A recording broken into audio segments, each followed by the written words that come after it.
Hello, May 21st of the 365 Biblical Workout, and we're going to pick up at Esther chapter 8.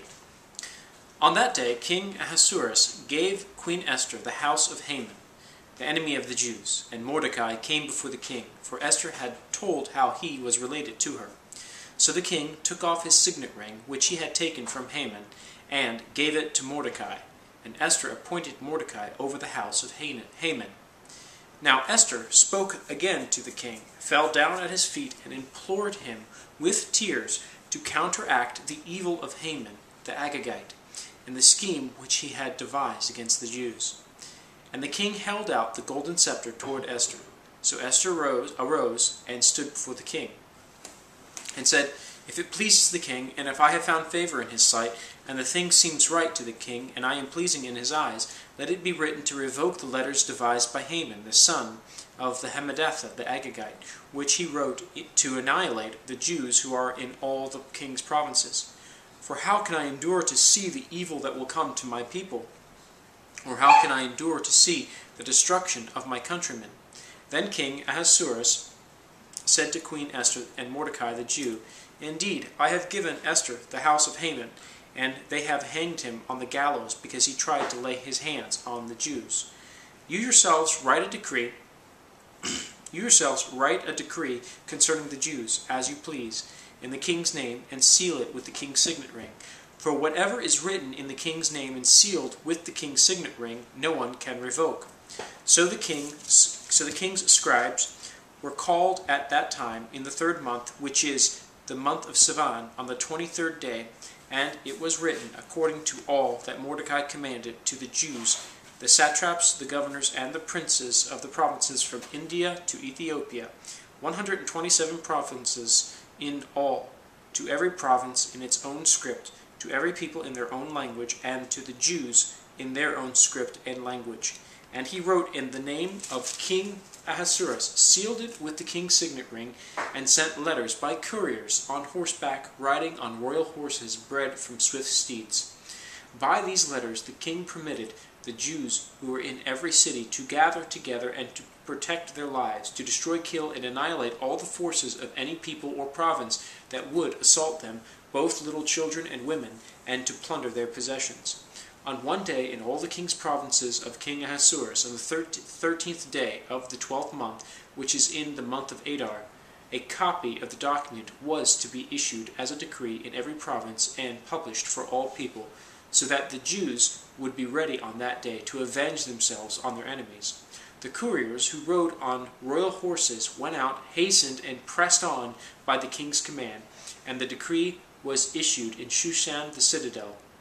So Mordecai went out from the presence of the king in royal apparel of blue and white, with a great crown of gold and a garment of fine linen and purple, and the city of Shushan rejoiced and was glad. The Jews had light and gladness, joy and honor, and in every province and city, wherever the king's command and decree came, the Jews had joy and gladness, a feast and a holiday. Then many of the people of the land became Jews, because fear of the Jews fell upon them. Chapter 9. Now in the 12th month, that is, the month of Adar, in the 13th day, the time came for the king's command and his decree to be executed. On the day that the enemies of the Jews had hoped to overpower them, the opposite occurred, in that the Jews themselves overpowered those who hated them. The Jews gathered together in their cities throughout all the provinces of the king Ahasuerus to lay hands on those who sought their harm, and no one could withstand them, because fear of them fell upon all people. And all the officials of the provinces, the satraps, the governors, and all those doing the king's work, helped the Jews, because the fear of Mordecai fell upon them. For Mordecai was great in the king's palace, and his fame spread throughout all the provinces. For this man, Mordecai, became increasingly prominent. Thus the Jews defeated all their enemies with the stroke of the sword, with slaughter and destruction, and did what they pleased with those who hated them. And in Shushan, the citadel, the Jews killed and destroyed 500 men. Also, Parshandatha, Dalphon, Aspatha, Poratha, Adalia, Aridatha, Parmashta, Ariasai, Aridai,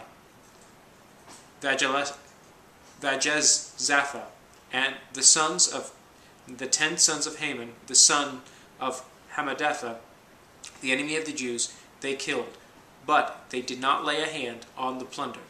On that day, the number of those who were killed in Shushan the citadel was brought to the king. And the king said to Queen Esther, "The Jews have killed and destroyed 500 men in Shushan the citadel, and the 10 sons of Haman.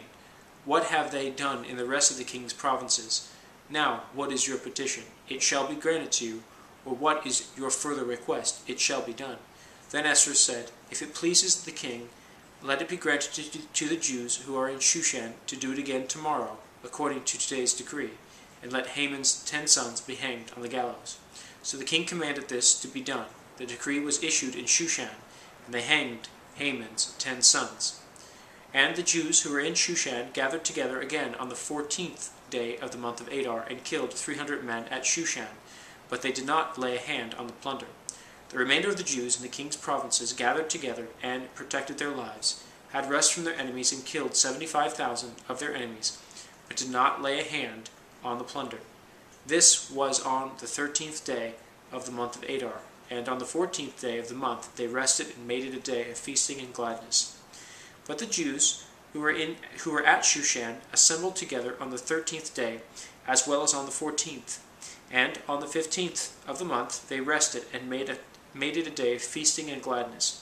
Therefore the Jews of the villages who dwelt in the unwalled towns celebrated the 14th day of the month of Adar with gladness and feasting, as a holiday, and for sending presents to one another. And Mordecai wrote these things, and sent letters to all the Jews, near and far, who were in all the provinces of King Ahasuerus, to establish among them that they should celebrate yearly the 14th and 15th days of the month of Adar, as the days on which the Jews had rest from their enemies, as the month which was turned from sorrow to joy for them, and from mourning to a holiday, that they should make them days of feasting and joy, of sending presents to one another and gifts to the poor. So the Jews accepted the custom which they had begun, as Mordecai had written to them, because Haman the son of Hammedatha the Agagite, the enemy of all the Jews, had plotted against the Jews to annihilate them, and had cast pur, that is, the lot, to consume them and destroy them. But when Esther came before the king, he commanded by letter that this wicked plot which Haman had devised against the Jews should return on his own head, and that he and his sons should be hanged. I'm sorry, the camera's messed up. Should be hanged. Where are we at? On the gallows. So they called these days Purim, after the name Pur. Therefore, because of all the words of this letter, what they had seen concerning this matter, and what they had happened to them, the Jews established and imposed it upon themselves and their descendants, and to all who would join them, that without fail they should celebrate these 2 days every year according to the written instructions and according to the prescribed time, that these days should be remembered and kept throughout every generation, every family, every province, and every city, that these days of Purim should not fail to be observed among the Jews, and that the memory of them should not perish among their descendants. Then Queen Esther, the daughter of Abihail, with Mordecai the Jew, wrote with full authority to confirm this second letter about Purim. And Mordecai sent letters to all the Jews to 127 provinces of the kingdom of Ahasuerus, with words of peace and truth, to confirm these days of Purim at their appointed time, as Mordecai the Jew and Queen Esther had prescribed for them, and as they had decreed for themselves and their descendants concerning matters of their fasting and lamenting. So the decree of Esther confirmed these matters of Purim, and it was written in the book. Chapter 10.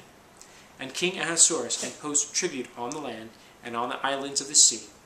Now all the acts of his power and his might, and the account of the greatness of Mordecai, to which the king advanced him, are they not written in the book of the Chronicles of the kings of Media and Persia?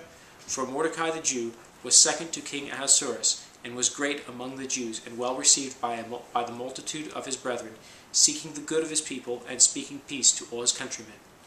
We'll end there, and we'll pick up the book of Job.